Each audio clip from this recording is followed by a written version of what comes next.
국내 최초 나일론 교사를 위한 팟캐스트 방송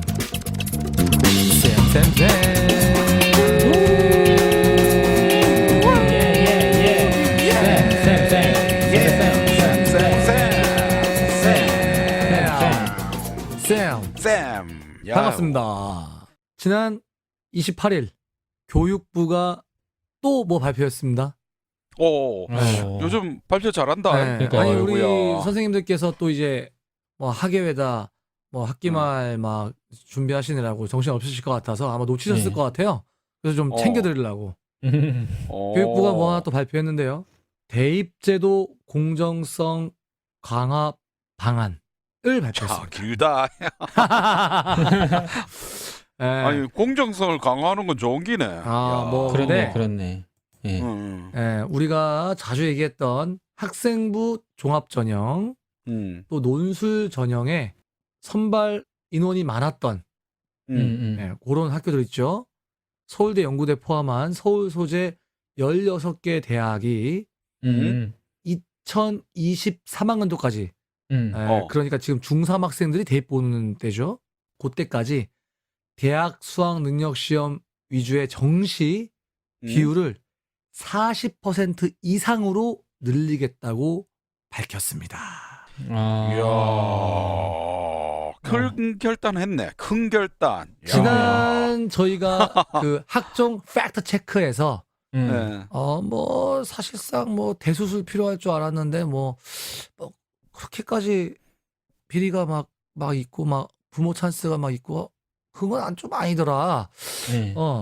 약간 그런 느낌. 또 우리 나쁜 쌤은 그렇지만 나는 아니야. 입학사정관 그분들 잘 못 믿겠다. 학종 못 믿어. 이런 입장 얘기했었는데 교육부에서는 서울 소재 16개 대학교 뭐 나 이름 까줘 뭐 이름 뭐 건국대, 경희대, 고려대, 광운대, 동국대, 서강대, 서울시립대, 서울대, 서울여대, 성균관대, 숙명여대, 숭실대, 연세대, 중앙대, 한국외대, 한양대 요런 대학들입니다. 사실상 스카이대는 다 들어가 있는 거죠. 대한민국 네. 국민들이면은 한 번쯤 다 이름 들어봤으니까 그런 대학들.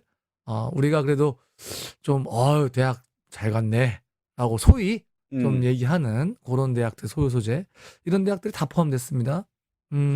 근데 난 보니까 이건 뭐 서울에는 수능 취소 들어갈 애들이 그리 많나 그런 생각이 좀 들기도 해. 이 학교에 전부 다 40%다 해피면 예. 나중에 수시 이월되는 애들 그러니까 네네. 그 최저 등급 못 해가지고 이월되는 애들까지 하면 한 50%까지 되지 않을까. 그렇죠. 네, 지금 나쁜 쌤 그 어. 설명 설명 좀 해주세요. 수시 2월이라고 하면 사람들이 무슨 말인지 잘 모르거든요. 어떤 의미예요? 수시 2월이란 게.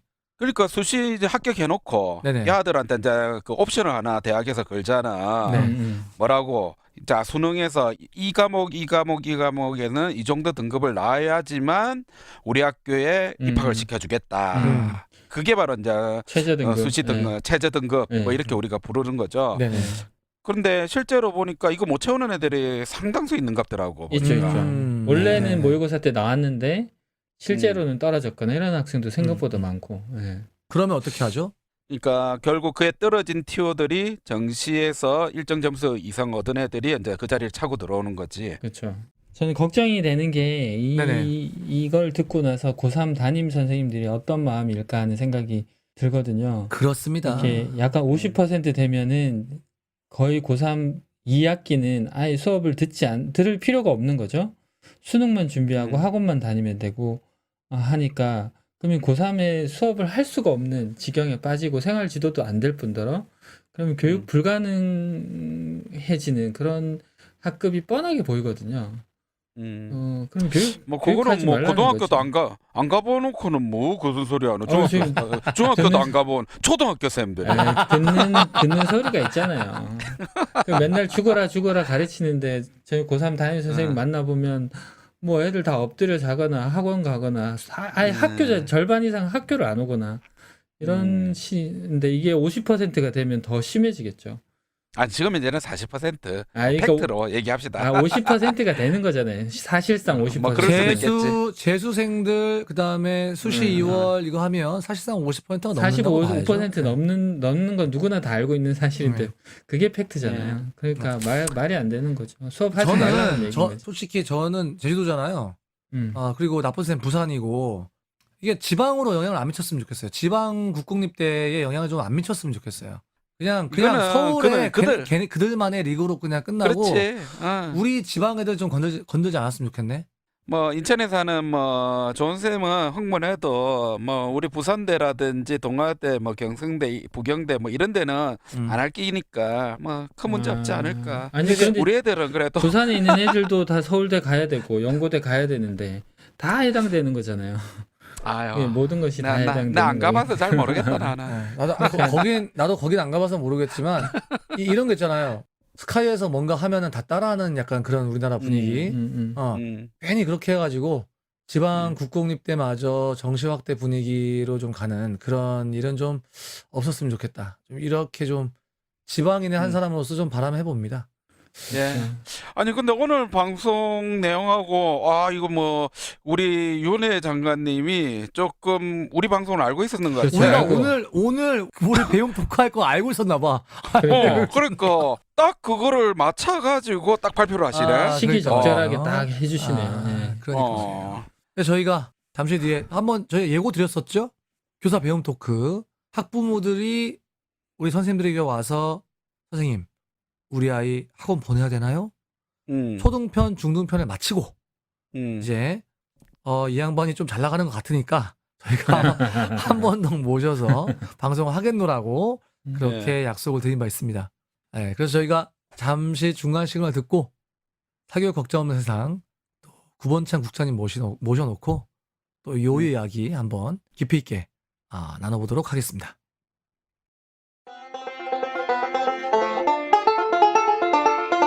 지금 여러분께서는 좋은쌤, 나쁜쌤, 이상한쌤이 진행하는 팟캐스트 방송 쌤쌤쌤을 듣고 계십니다.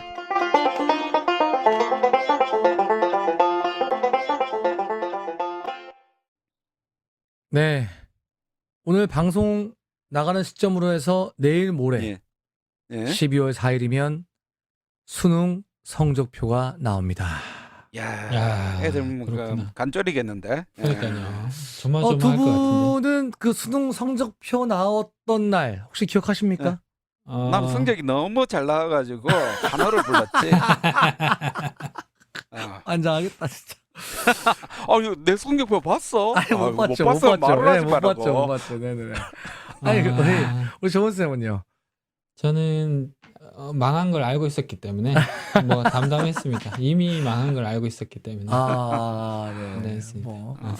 공부 좀 내가 좀 했거든 나는. 그렇구나. 예. 진짜 뻔뻔하구만. 뻔뻔하시네요. 좋습니다. 내 성적표 나 보여줄까? 그걸 가지고 있어요?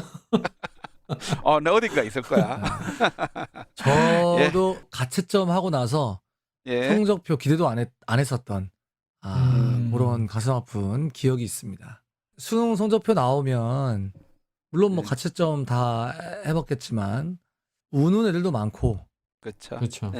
평소보다 2, 3등급 떨어져가지고 최저 등급도 못 맞출 것 같다는 이들도 많이 봤습니다.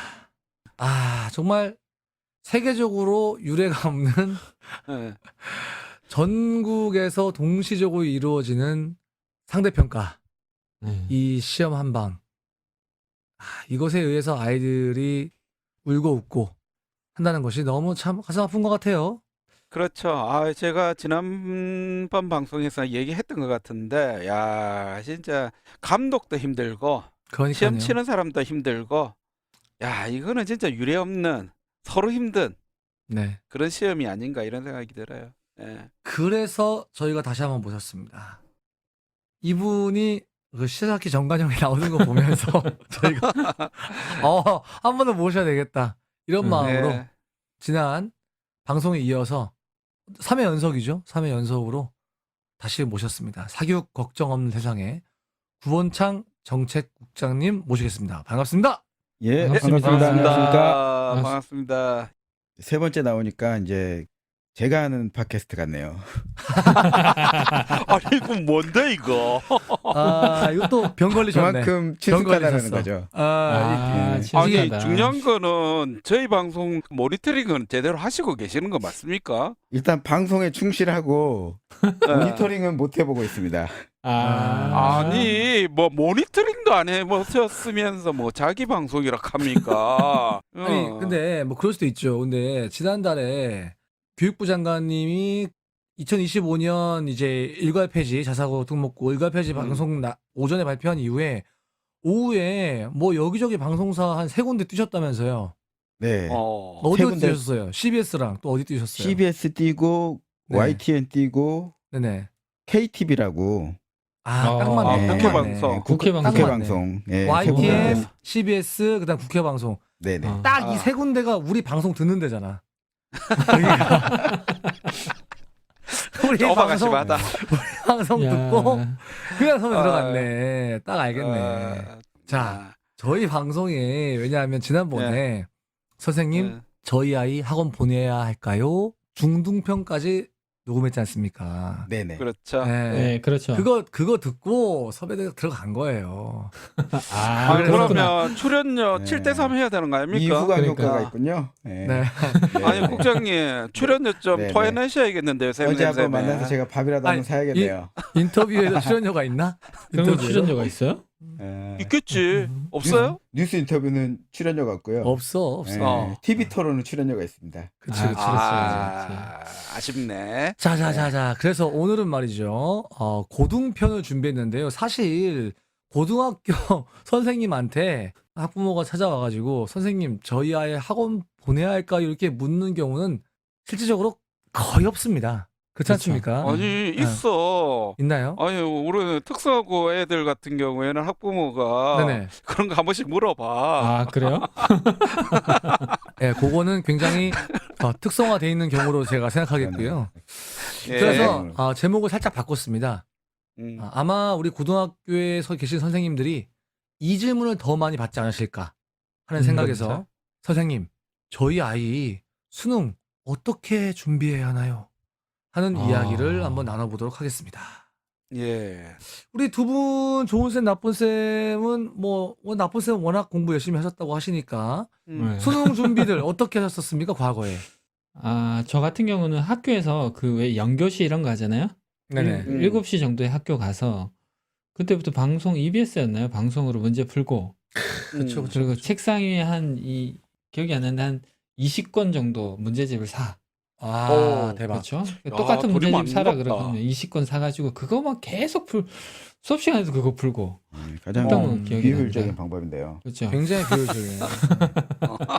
그래서 그걸로 그러니까 수능 망쳤지. 아, 그래서 그런데 막상 그렇게 열심히 풀어갔는데 수능 시험장 예. 들어가서 OMR 카드에 밀려 쓴 거죠, 한 칸씩. 아이고. 아이, 웃기지 마라. 아, 진짜 이거는 실합니다. 그래서 한 4, 50점이 덜 나왔어요. 4, 50점보다 더 하여튼 그래서 밀렸었다. 예. 네. 뭐 밀렸었으면 빵점이 나와야지. 깬터 때린 게 잘 맞았는가 봐. 안 밀렸었으면은 한 7, 80점 떨어졌을 건데 밀렸은 덕분에 4, 50점밖에 안 떨어졌네. 야, 천만다행이다. 야, 천만다행이야. 아, 와, 근데 대박. 그렇군요. 그때 당시는 세상이 무너지는 줄 알았습니다, 사실. 네. 아이고 이렇게 그래도 굉장히 자기주도 학습하셨습니다. 자기주도 학습. 아, 그렇죠. 네. 학원은 다녀본 적이 없습니다. 예. 우리 나쁜 쌤은요? 아니 저는 사실은 네네. 그 학원 다녔어요. 저는 다녔네. 저는 생애 처음이자 마지막으로 학원을 다녔는데 네네. 저는 사실은 공업계고등학교를 나왔어요. 그러시죠, 맞죠. 예, 그래서 졸업하고 취업을 나갔어요. 취업 음. 나가서 열심히 일하다가 대학을 한번 가보고 싶더라고요. 음. 그래갖고 그 다음 해에 제가 대학을 가려고 이제 준비를 하는데 사실 저는 미분적분 몰랐었어요. 그때는. 왜냐면 그때는 기술 공부만 했으니까. 그래서 그쵸. 1년 동안 대입 그 종합반에 들어갔어요. 아, 그런데 그 종합반에서 학원을 경험했는데 야 이거 신세계더라고 그때 당시에는. 그래서 그런 학원에서 경험은 저는 있어요. 그런데 이제 그런 다른 경험은 없죠. 네. 근데 그건 아니, 좀 우리- 특수한 경우네요. 예. 그러니까요. 네. 거의 뭐 이게 재수생이나 마찬가지였던 그런 경험이셨을 것 그렇죠. 같은데 그 얘기 네. 듣는데 뭐 종합학원 신세계 뭐 이런 얘기 듣는데 우리 옆에서 구원찬 국장님이 계속 쪼개고 계세요. 아이고 뭐 그걸 경험했다고 이렇게 하면서 예. 그렇습니다. 저는 제가 언어 영역 시절부터 강사였고요. 2008년, 2009년은 메가스터디 비문학 해설진이었고요. 아. 그다음에 자기 자랑 네. 좀 하시네. 수능에 대해서는 제가 그다음에 입시 컨설턴트로 전환했을 때도 항상 학원장이 저를 소개할 때 그 메가스터디 지필진이다. 이걸 이제 강조를 하더라고요. 꼭 그래서 학부모들한테는 일단 메가스터디 비문학 해설서 지필진이다. 이게 일단 가장 큰 어필이 되는 저의 커리어 중에 하나인데 지금은 아무 책에도 쓸모가 없는. 네. 아니 네. 그러면 저 전문가라 하니까 그럼 제가 좀 첫 번째부터 한번 질문을 좀 들어가고 싶은데요. 좋습니다. 수능 어떻게 준비해야 되나요? 이건 뭐 얘기하기 앞서서 그렇죠. 뭐 수능 전문가라 하니까 먼저 이번에 치러진 수능에 대한 분석부터 좀 해주셔야 되지 않을까. 이 분석 한번 들어보고 진짜 수능 전문가인지 안 전문가인지 좀 판단을 좀 제가 한번 내려보겠습니다. 예. 오. 네, 일단 작년 수능이 그 2019학년도 수능이죠. 역대급 네. 불수능이다. 그래서 불수능. 네, 불도 모자라서 마그마 수능이다. 용광로 수능이다.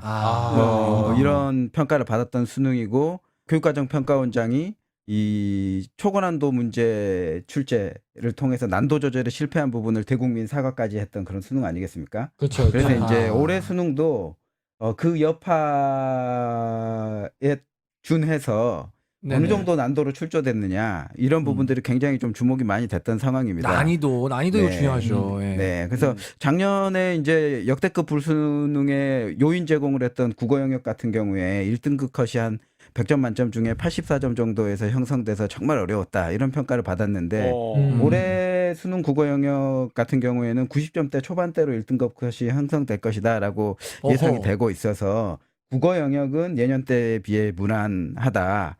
라고 좀 보여지고 저도 이제 실제로 수능 당일에 국어 영역 강사 출신이기 때문에 국어 문제 풀어봤는데 일단 1번부터 10번까지 이렇게 문제가 전반적으로 좀 평이해서 수험생들이 이제 1교시 국어 영역을 풀 때는 어느 정도 멘탈을 관리할 수 있는 수준으로 이렇게 순항하다가 20번 넘어가고 뭐 30번 정도에 가면 네네. 좀 이제 중고난도 문제들이 나오면서 그쵸. 조금 그쵸. 이제 심장이 쫄깃쫄깃해져 가다가 예, 또 이제 후반부로 가서 고난도 문제 출제 때문에 좀 질곡을 겪는 업앤다운이 좀 있는 그런 수능이었다라고 보여지고요.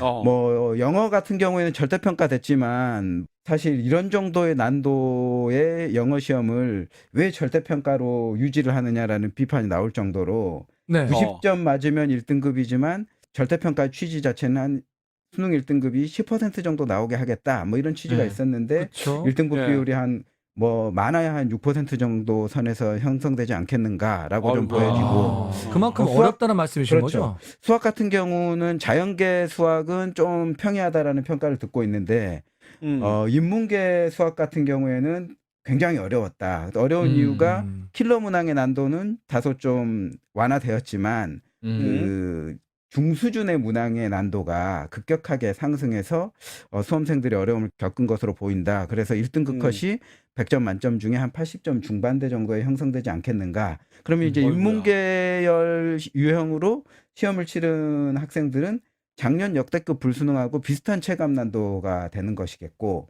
또 자연계열 유형으로 수능을 치른 학생들 같은 경우에는 작년에 비해서 다소 좀 평이한 난도의 수능이었을 것이다라고 예상되는 정도라고 말씀드릴 수 있을 것 같습니다. 이 사용하는 단어들이 조금 고급지긴 하네. 그러니까 이거 들어보니까 전문가 같네. 말씀을 듣다 보니까 아까 킬러 문항, 네네. 네. 킬러 문항이라고 하셨는데 그런 거는 지금 좀 어떤 걸 말씀하시는 건지 좀.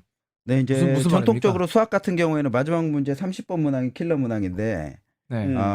교육과정 평가원이 제시한 수능의 목적을 보면 고교 네. 교육과정과 내용고 수준을 그 준수해서 그렇죠. 고교교육 정상화에 기여하는 시험이다라고 이야기를 하고 있지만 실제로는 이 시험이 전통적으로 대학 입시에서 학생들의 유지 변별력을 유지하기 위한 시험으로 작동해 왔기 때문에 이 변별력 유지 차원에서 마지막 한두 문항 같은 경우를 이제 초고난도 문제를 또 국어 같은 경우에는 문학 지문 말고 비문학 지문 중에 제재가 굉장히 난해한 뭐 경제 혹은 뭐 철학 그리고 과학 제재에서 굉장히 좀 어려운 문제를 출제하는 그간의 경향성들이 있었는데 좀 그런 문항들을 수험생들 잡는다 그래서 킬러 문항이다. 그리고 변별력을 잡는다라고 해서 좀 킬러 문항이다라고 좀 호칭해 왔었죠.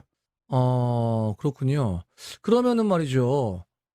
제가 요번에 그 우연히 이제 기사를 이렇게 서치하다 보니까 수능 관련된 기사가 나왔는데 수능 이의 신청 344건. 그런데 그 다음 멘트가 더 웃겨. 작년 불수능보다 600여 건 줄어라는 기사가 나온 거예요. 그럼 작년에는 거의 1000건 가까이 됐다는 얘기 네, 아니겠습니까? 작년에 제가 정확하게 기억은 안 나는데 한 958건 이 정도였던 것 같고요. 이 신청이. 이건 도대체 아까 말씀하신 대로 킬러 문항이 작년 수능에는 엄청 많았다는 얘기입니까? 작년 불수능이 도대체 어땠길래 지금 이렇게 기사가 나올 정도입니까, 지금? 일단은 이제 뭐 가장 화제가 되었던 국어 영역 부분들을 말씀드리자면 네네. 대개 이제 제시문 하나에 적으면 한 서너 문항, 많으면 그렇죠, 그렇죠. 뭐 5-6문항 정도가 출제되는 경향인데 그렇죠. 그 지문 2개가 굉장히 국어에서는 어려웠어요. 하나 지문은 그 만유인력과 관련된 그 내용을 좀 이해하고 있어야지만이 문제의 접근성이 좀 쉽게 생기고 좀 아니, 국장님, 과탐 네네. 얘기하지 마시고 언어 영역 얘기해 주셔야 국어 돼요. 영역이에요. 국어. 국어 영역 얘기입니다. 아까 만유인력이라면서요. 예, 그러니까 제시문 자체에 만유인력과 관련된 내용을 제시문이 다루고 있어요. 국어인데 과학 아닙니다. 네네. 그렇기 때문에 아무래도 뭐 물리 원투에서 만유인력이나 또 물리학의 뭐 고차방 정식을 조금 더 잘 이해하고 있는 학생 같은 경우에는 과학 지식을 가지고 이 문제에 접근했을 수 있을 가능성이 굉장히 높은데 그렇지 않은 경우에는 이 문제에 접근하기가 굉장히 어려운 실제로 제시문에 나온 내용만 가지고 정해진 시간 안에 정답을 도출해내기가 상당히 어려운 그런 문제가 하나 있었고요. 또 하나의 제시문은 이제 현대 철학과 고전 철학에서 사용되는 여러 가지 용어들이 제시문에 설명되어 있어요. 근데 아니, 국장님. 네네. 사탐 얘기하지 마시고 네, 사탐 언어 아니고 얘기해주세요. 국어 영역 이야기입니다. 그래서 실제로 이제 그 나온 제시문들을 대학 교재하고 비교를 해봤는데 그 대학에 철학을 전공하는 학생들이 뭐 2학년이나 3학년 때 배우게 되는 좀 심화 전공에 해당하는 고전 철학, 현대 철학과 관련된 어떤 컨셉들을 실제로 제시문에서 다루고 있더라고요. 그래서 이제 실제로 이런 문항들을 풀려면 되게 보통의 고등학교에서 다루지 않는 논리학이라든지 혹은 그 철학과 관련된 상당한 내용에 대한 이해를 포함하고 있어야지 그 정해진 시간 내에 주어진 문항들을 쉽게 풀 수 있는 그런 상황인 거죠. 그래서 최근의 트렌드들을 보면 교과서나 혹은 시중에 판매되는 문제집, EBS 교재만 가지고는 그 수능 국어 1등급을 맞을 수 없다. 이런 이제 컨셉들이 있어서 법전원 시험이나 의전원 시험이나 또 이제 그 삼성 공채 시험 있지 않습니까? 뭐 사트, 그다음에 그 5급 행시 이런 기출 문제를 모아 가지고 풀이를 해주는 수능 대비 인강이 유명 수능 대비 인강 사이트에 올라오고 있고 가격도 상당히 비싸고요. 또 이 교재 있잖아요. 이 교재 사실은 그럼 걔네가 그냥 행시치고 공무원 되지 왜 대학을 가? 그렇죠. 그래서 이제 그런 수준으로 대비하고 있는 그리고 그것으로 인해서 또 사교육비도 굉장히 많이 쏟는 그다음에 수학은 또 전통적으로 킬러 문항이 있는데 저희 단체 수학사교육 포럼에서 뭐 교육과정 위배 여부를 좀 분석을 해보니까 고교 교육과정 수준을 좀 벗어나는 문항이 뭐 한 12문항 정도 발견된 그런 상황이기 때문에 12문항. 고등학교를 졸업하고 대학 입시를 준비하면서 보는 시험인데 대학을 다 졸업하고 그것도 전문대학원도 졸업한 사람들이 보는 시험 수준의 문항들이 출제된다라고 체감하고 있는 상황이니까 수험생들이 얼마나 좀 고통스럽겠는가 이런 짐작을 하게 되는 거죠. 야, 그래서 작년의 어떤 수능을 불수능 했다. 마감화 수능. 네. 그렇게 이해가 되는데요. 그럼 수능을 준비했다는 수험생이라든지 학부모들은 상당히 작년에 이제 당황하지 않았을까? 네네. 거의 뭐 12년을 뭐 한결같이 뭐 공부를 해가지고 그래갖고 친 시험인데 네네. 참 이게 문제는 문제라는 생각이 드네요. 네네, 맞습니다.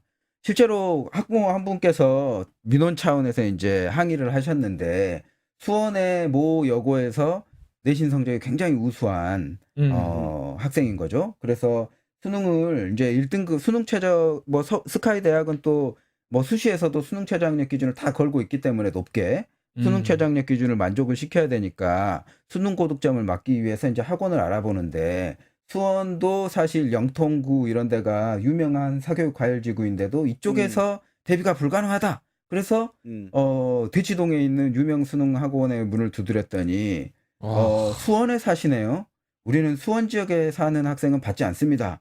하면서 이 문전박대를 당하고 오셨다라는 거예요. 지역 차별. 그렇죠. 그리고 이제 그러면 아까 말씀드린 것처럼 고난도 제시문이 나오는 문항들을 풀기 위한 대비는 어디 가서 해야 되느냐. 결국은 그 문제에서 틀려서 아이의 입시에 공백이 생기게 된 상황에서 항의할 곳이 없어서 전화했다. 이 정도면 국가를 상대로 손해배상 청구를 해야 되는 거 아니냐. 이렇게 이제 말씀을 하시게 되는 상황이 연출이 된 거죠. 그냥 틀리고 깔아주라는 거죠. 우리 개 돼지들은 그냥 그거 틀리고 그냥 밑에 깔아주라는 거죠. 또 갑자기 그러니까 흥분하고 너무- 그래? 너무 흥분하셨네 또. 이거 진짜 말이죠. 들을수록 화가 나요, 진짜. 이게 부모님이 정말 고통이 심했을 것 같은데 그런데 이게 부모님들은 고통스럽고 죽상인데 그 방금 얘기했듯이 수원에 사니까 문전박대 당하고 사교육계는 반사이익 웃음꽃이 그렇죠. 피었다. 뭐 이런 맞네. 아이러니한 이야기더라고요. 그러네. 아쉬울 게 없으니까 내쫓은 거 아니야, 그렇죠. 지금. 그렇죠. 그렇지. 그렇죠. 왜냐면 이제 뭐 강남 지역 애들만 받아도 지금 문전 성취를 이루는데 음. 수원 지역 애들까지 우리가 어떻게 받냐. 그다음에 이제 또 학원 입장에서는 강남 3구 애들만 모여 있는데 수원의 애가 우리 학원에 왔어요? 이런 식으로 이제 뭐 최근에 뭐 트렌드가 그런 트렌드니까. 아니 뭐 클럽 네. 물 관리하는 것도 야, 아니고. 이거 미치겠다, 이거 진짜. 우리 방송 들으시는 분들 중에 우리 수원에 계신 선생님들, 너무 언짢아하지 마시기 바랍니다. 죄송하다는 저희는 말씀 부산, 드리고요. 제주, 인천에 살고 있습니다. 언짢아하지 마시기 바랍니다. 마침 이제 저희가 그 수능이 문제가 있다라는 기자회견을 개최하게 되었는데 기자회견에 그 민원을 제기하셨던 학부모님이 오셨어요. 그래서 이제 본인이 당했던 이 억울함과 피해 사례를 다 호소를 하셨죠. 호소를 하니까 또 그 내용이 이거는 공유하지 않으면 안 될 내용이다라고 해서 또 저희가 유튜브 영상을 통해서 공개를 했더니 그런 비슷한 심정을 가지고 계신 학부모님들이 한 몇십 명이 단체에 이렇게 전화를 하셔서 고교교육 과정을 벗어나서 출제되고 있는 이 수능 문제 국가 상대로 손해배상 청구해야 된다. 그래서 이제 마침 또 저희 단체는 상임 변호사 상근하시는 변호사님 계시지 않겠습니까? 그래서 이 수능 국가 손배 소송으로 교육 소송을 해야겠다라고 이제 마음을 먹으셔서 원고를 모집을 했고 또 원고를 모집을 했는데 사실 이제 그 서류를 다 내셔야 되고 최종 원고로 등록을 하시기까지 그 11명의 학생 학부모가 고3 수험생도 그중에는 포함되어 있고요. 그 올해 상반기에 2019학년도 역대급 불수능 고교교육 과정을 위반한 수능에 대해서 국가를 상대로 손해배상 청구 소송을 진행하게 됐고 작년 시험인데 지금 아직까지 하고 있어요? 일단은 이런 그렇죠. 그 국가 상대 소송, 손배 소송이 뭐 최소한 2, 3년 걸리기는 긴 싸움이기 때문에 이와 관련해서 이제 계속 추가적으로 원고 서류를 모집하고 있고 또 증빙 자료들을 주고받고 있으면서 교육부와 교육과정평가원이 그 국가의 그 피고가 되는데 이 피고들과 지금 법정에서 다투고 있는 상황입니다. 저기 배상 금액은 뭐 얼마 정도? 네. 배상 금액은 일단 그거는 이제 법원이 판단을 해야 될 텐데 그거는 그래도 이제 제시한 금액이 있을 거 아닙니까? 금액을 저희가 특정하게 제시하지는 않았고요. 이거는 사법부의 판단이 최종적으로 나올 것 같아요. 근데 이제 이 수능을 대비하면서 학교 교육 과정으로 대비할 수 없기 때문에 사교육에 투자를 해야 되고 또 교육과정을 벗어난 문제가 만약에 당락을 결정하는 문항이 된다라면 그것은 또 원하는 대학에 들어가지 못하는 어떤 물리적, 정신적 피해 보상을 국가가 해줘야 되는 상황이니까 그런 부분들이 전반적으로 고려돼서 피해액이 책정되지 않을까라고 보고 있습니다. 그러면 판결이 나오는 게 굉장히 파장이 클 것 같은데. 네네. 예, 지금 파장이 클 것 같은데 초반에는 학부모님들께서 소송을 할 때 꼭 우리가 승소를 위해서 소송을 하는 게 아니라 이렇게 고난도 문제가 출제되고 고교교육과정 벗어난 문제가 출제돼서 더 이상 학생 학부모들이 피해를 봐서는 안 되지 않겠느냐. 수능을 출제하는 교육당국에 좀 강한 민원을 제기하는 액션 차원에서라도 소송이 필요하다. 뭐 승패 여부와 상관없이 그렇죠. 이렇게 말씀을 네. 하셨는데 지금 소송 국면은 뭐 꼭 그 패소한다라고 보기는 좀 어려울 것 같은 여러 여건들이 있습니다. 자세히는 또 이렇게 법정에서 다투고 있는 상황이기 때문에 말씀 못 드리는데 네네네네네네. 제가 금액을 여쭤본 이유는 요런 거는 금액에 상관없이 뭐 100원 소송 뭐 이런 거 해도 좋겠다. 좀 이런 생각이 네네. 들어가지고 여쭤본 거였고요.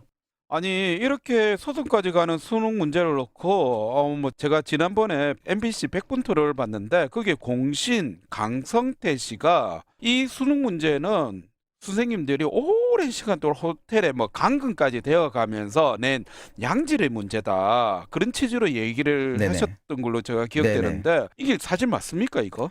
일단은 뭐 이제 출제 진행 프로세스는 맞는 말이지만 문제는 앞서도 말씀드렸듯이 수능이라는 것이 고교 교육과정의 수준과 범위를 준수하도록 되어 있기 때문에 예. 이 수준과 범위를 얼마나 준수하고 있느냐를 판정하는 것이 좀 중요할 것 같아요. 그런데 예. 수능 시험을 감금되어서 출제하는 그 출제 장소에 들어갈 때는 예. 최소한의 자료를 가져가게 되거든요. 이를테면 이제 교과서라든지 EBS 연계 교재라든지 예. 등등의 이런 자료들을 가지고 들어가게 되는데 만약에 이제 추가 자료가 필요하다면 자료를 요청해서 5% 계속 받아야 되는 철저한 보안을 통해서 그런 상황이다 보니까 요즘 이제 교육의 컨텐츠들도 그 사회 시대의 흐름에 따라서 이렇게 막 이렇게 유동적으로 바뀌고 있는 이런 사회에서 오히려 더 좀 문제 출제에 폐쇄적 경향성을 낳을 수도 있는 부분이 있고 또 출제진 중에 다수가 고교 현장 교사가 아니라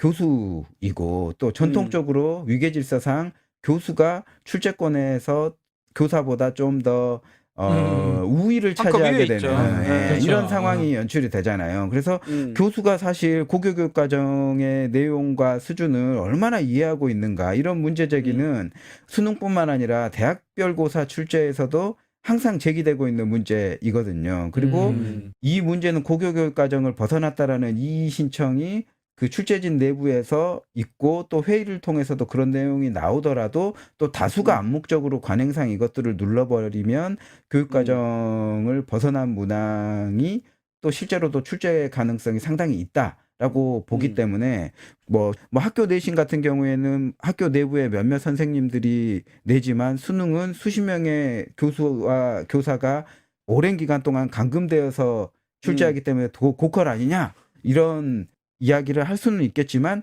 또 그렇다고 해서 반드시 고교 교육과정의 수준과 범위를 준수했느냐 이렇게도 또 보기 어려운 상황이라서 그런 부분들은 좀 더 면밀히 따져봐야 될 부분이다라고 좀 볼 수 있겠고요. 그렇다면 그렇게 고퀄을 유지하는 수능이 매해 이의 신청이 몇백 건씩 나오고 1000건에 육박하기도 하고 또 오류가 나와서 답안 정정을 하기도 하고 또 소송을 또 내기도 하고 이런 상황이 연출이 되고 있으니까 고퀄이다라는 말을 어디까지 신뢰할지도 따져볼 필요가 있겠다라고 좀 말씀드릴 수 있을 것 같습니다.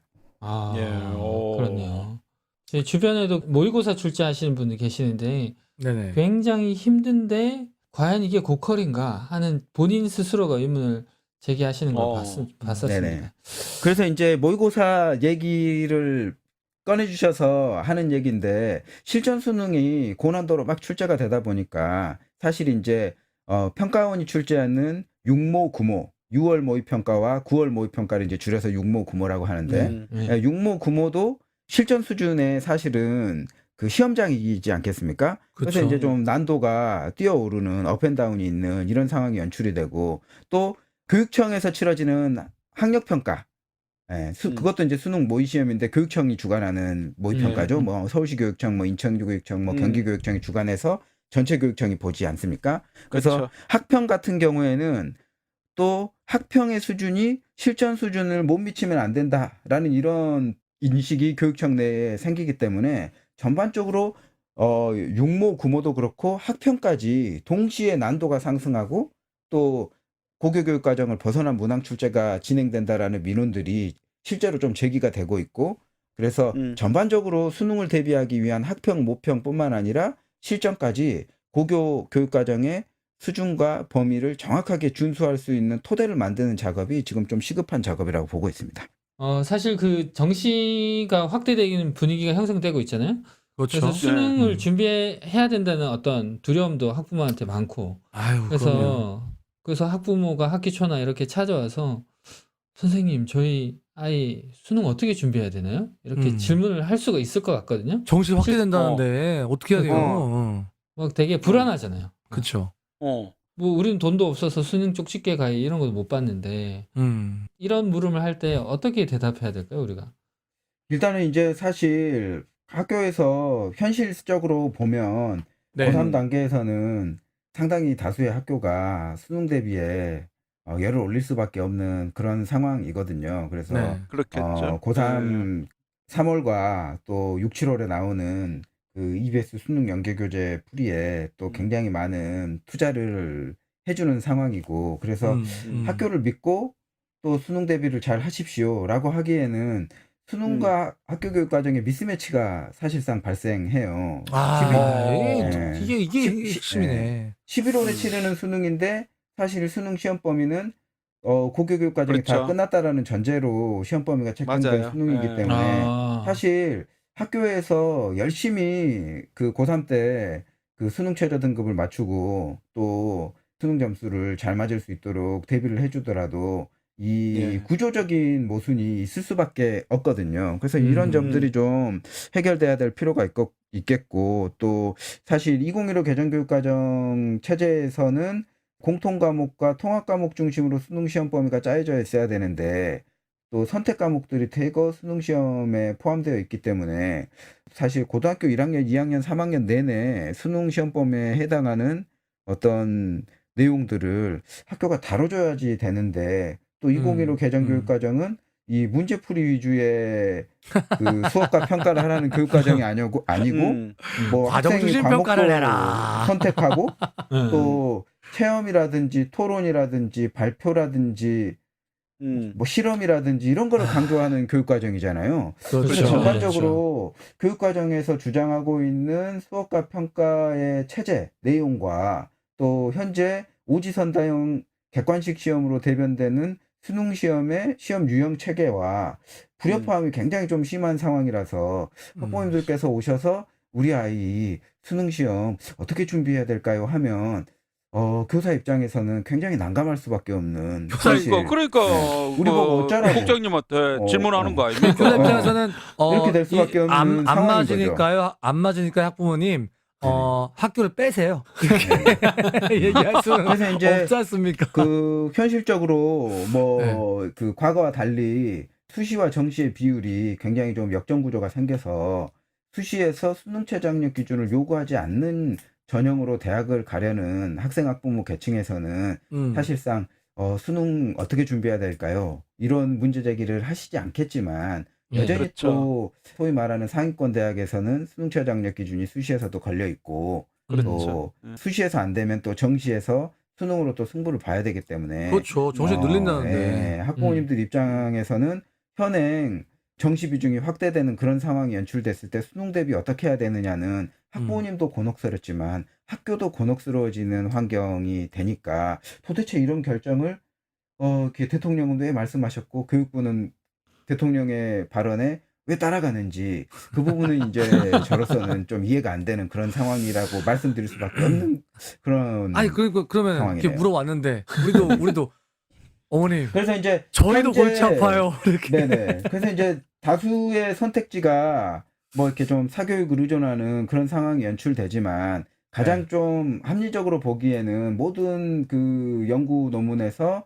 사교육에 의존한 학생보다는 자기주도 학습을 강화시킨 학생이 수능 성적이 훨씬 좋다라는 이제 보고서들이 대부분이기 때문에 사실 이제 제공되어 있는 수능 연계 교재를 다룬 EBS 인강뿐만 아니라 또 EBS 인강이 뭐 한 40에서 50%는 수능 연계 교재와 달리 그 수능 준비를 위한 기초 코스부터 뭐 좀 그 심화 코스까지를 강의를 다 과목별로 편성을 하고 있는 그런 상황이에요. 그래서 좀 그런 콘텐츠들을 인강 콘텐츠들을 또 사교육기관의 인강 사이트들에서도 무료로 제공하는 그 인강 콘텐츠들이 굉장히 많습니다. 그래서 이제 그런 부분들을 좀 효율적으로 활용하면서 기출문제 중심으로 자기주도 학습을 하는 과정이 가장 수능을 준비하는 효율적인 방법인 거죠. 아까 어떤 쌤이 말씀하셨는데 문제집을 몇십 권 사서 쌓아놓고 풀었다. 이런 것보다는 같은 문제를 어떻게 구조화해서 정답을 찾아내는 접근을 할 수 있을 것인가. 이런 사실 유형화된 그 정답 찾기 유형의 시험에서는 구조화하는 학습이 가장 높은 효과를 가져다 줍니다. 그래서 이제 기출 문제를 반복해서 풀어가면서 오답률을 낮춰가는 학습법. 이런 것이 이제 사실상 효과적인 학습법이기 때문에 학습법 차원에서의 어떤 강조와 또 학교 차원에서도 상황이 이렇지만 최대한 그 우리 학생들의 수능 대비를 위해서 노력하겠다라는 답변이 학교 현장에서는 최상의 답변이 아닌가 그렇게 보고 있습니다. 아니 그 말씀 듣다 보니까 저희 토익 시험 같은 거 볼 때 영어 실력보다 중요한 게 패턴을 익히는 거다. 나왔는데 지금 토익 그 찍기랑 좀 비슷한 말씀하시는 것 같은데요. 네, 그래서 사실 그래서 이제 말씀드리는 것이 과연 이제 현행 멀티 초이스 테스트라고 하잖아요. 지금 오지선당 이런 시험을 이 시험 체계가 국어 제가 이제 국어 강사 출신이기 때문에 국어만 말씀드리면 45문항 중에 44문항이 가장 적절한 것은 혹은 가장 적절하지 않은 것을 고르는 문제예요. 그렇죠. 네. 그리고 한 문제는 뭐냐? 신유형이죠. 막 이런 상황이니까 이런 문제 유형을 풀면서 학생의 어떤 역량, 학생의 실력 이런 것을 평가할 수 있느냐는 문제 제기는 지속적으로 받고 있는 상황이니까 점수 잘 맞는 연습을 하는 시험의 유형을 어떻게 대비하냐는 질문에 점수를 잘 맞기 위해서는 이렇게 해야 됩니다라고밖에 답할 수 없는 그런 상황인 거거든요. 그래서 구조적인 모순이 수능 시험 안에 있다. 뭐 이런 말씀을 드리는 거죠. 아니 그러면 결과적으로 학교를 다니는 것보다는 학원에서 트레이닝 시켜줄 수 네네. 있는 뭐 교육을 네. 시킨다는 것이 아니라 네. 트레이닝을 받는 것이 네. 수능을 준비하는 거에서 훨씬 좋은 방법이 되겠다 이런 생각이 드는데 네네, 맞습니다. 그러다면 뭐 학부모님들이 수능 어떻게 되냐고 물었을 때 학원 가세요 이렇게 대답해 주는 게 제일 좋은 방법 아니겠는가 이런 생각이 들기도 하는데요.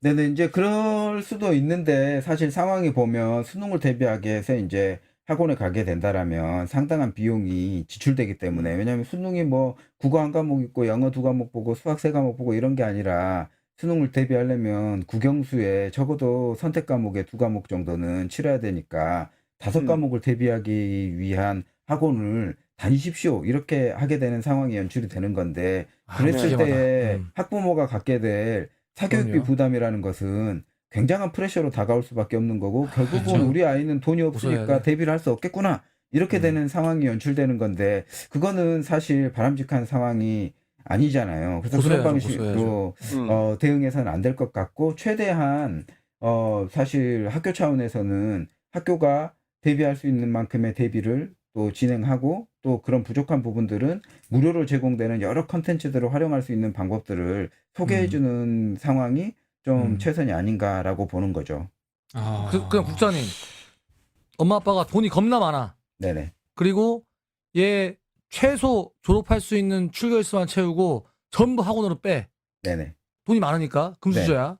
그래가지고 졸업할 수 있는 그 최소 출석만 맞추고 나머지 전부 학원을 빼서 학원 돌려. 그게 트레이닝 시켜. 네네. 그러면은 수능에서 좋은 점수 맞을 가능성이 훨씬 높네요. 훨씬 높죠. 그리고 이제 진짜 금수저다. 그러면 학원을 안 보내죠. 과목당, 과목당 최소 500에서 1000만 원 정도 하는 과외를 시키겠죠. 그쵸. 그건 과외로. 다이아몬드 수저지. 그거는 다이아몬드 수저. 그런데 저는 국장님 얘기를 들으면서 수능이라는 것은 트레이닝이라든지 어떻게 보면 얘가 얼마만큼 찍기 신공을 발휘했느냐.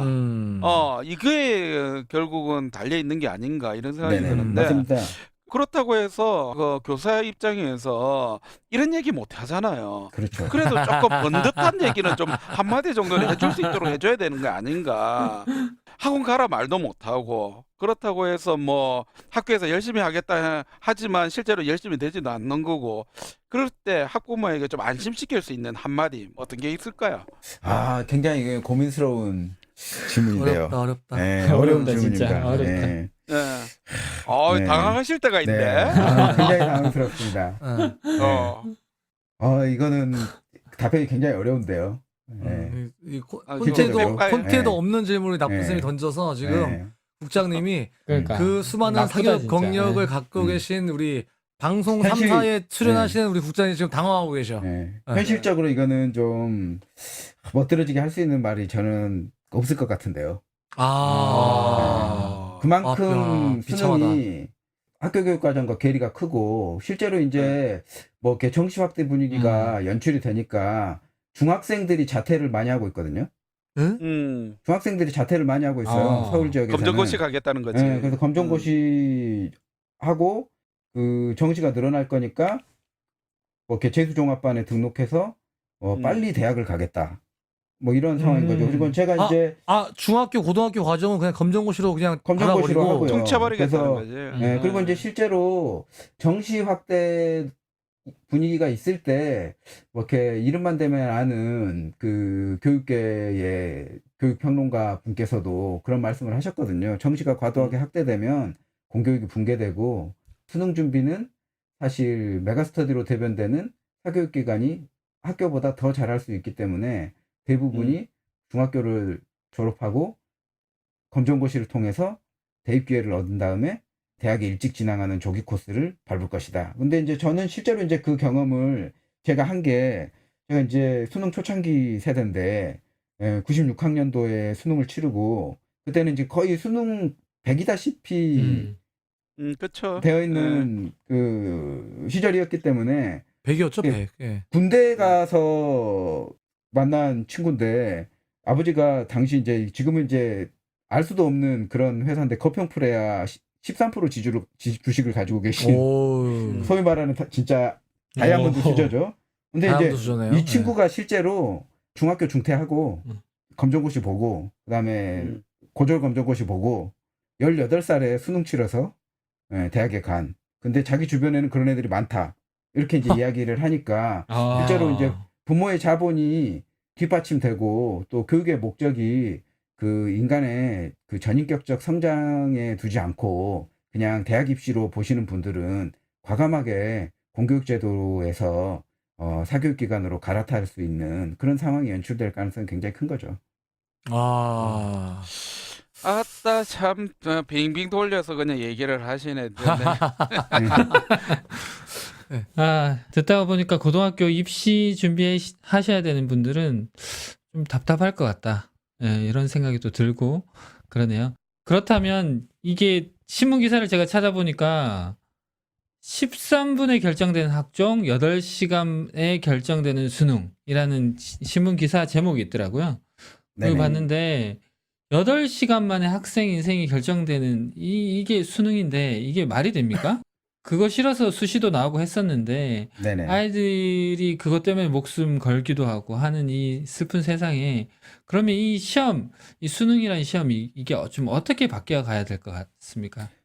일단은 지금의 수능은 교육과정 체계와 그 굉장히 좀 유리되어 있는 상황이기 때문에 이 교육과정과의 엇박자를 해결하는 게 가장 필요하다라고 보여져요. 그래서 사실 뭐 수능의 상대평가 방식의 수능이 과도한 줄 세우기가 되고 또 아이들의 입시 경쟁을 모으기 때문에 절대평가로 전환해야 된다. 또 현재의 수능이 사고력을 평가하기 위해서 탄생했지만 중간 과정에서 교과 중심으로 바뀌면서 여전히 또 지시간기로 종결되고 있다. 뭐 등등의 비판을 받고 있지만 제가 보기에는 가장 문제는 교육과정을 개정하면서 교육과정 총론과 강론에 맞게 수업과 평가를 하도록 교육부가 그 학교 현장에 여러 가지 지침도 하고 연수도 하고 이렇게 진행하고 있는데 수능 시험은 이 교육과정 변화에 유독 발맞춰 가고 있지 못하거든요. 그래서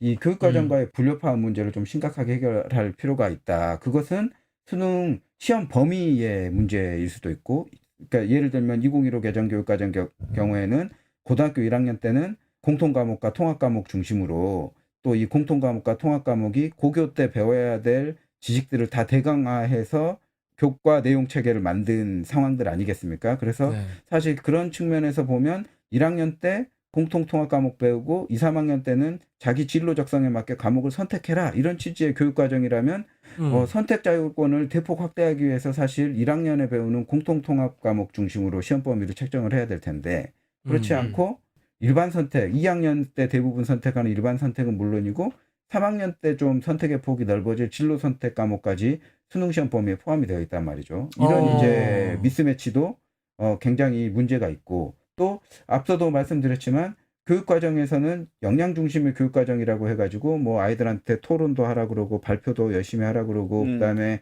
프로젝트 수업도 하라 그러고 뭐 실험도 하라 그러고 뭐 영화도 체험도 하라 찍어요? 그러고 뭐 이렇게 그렇죠. 뭐 유튜브 영상 만들려고 그러고 네. 그런데 수능 시험은 여전히 오지선다형 시험으로 되어 있단 말이죠. 적어도 이런 그 아이들의 역량을 평가하는 측면으로 가려면 적어도 좀 논술형 문항들이 전체는 아니더라도 부분적으로 들어간다든지 이런 식의 개편들이 있어야 될 텐데 시험 유형 범위뿐만 아니라 유형의 개선도 좀 있어야 되는 건 거죠. 그래서 이런 개선이 있어야 될 텐데 줄 세우기의 도구가 돼야 된다라는 측면에서 변별 이런 거 굉장히 강조하다 보니까 한 발짝도 못 나가고 있는 그런 국면들이 지금까지 연출되었단 말이죠. 그래서 앞으로 정부가 수능이 교육과정과 정확하게 싱크로 되고 또 학교 교육과정을 충실히 들었더니 수능 시험도 잘 보더라.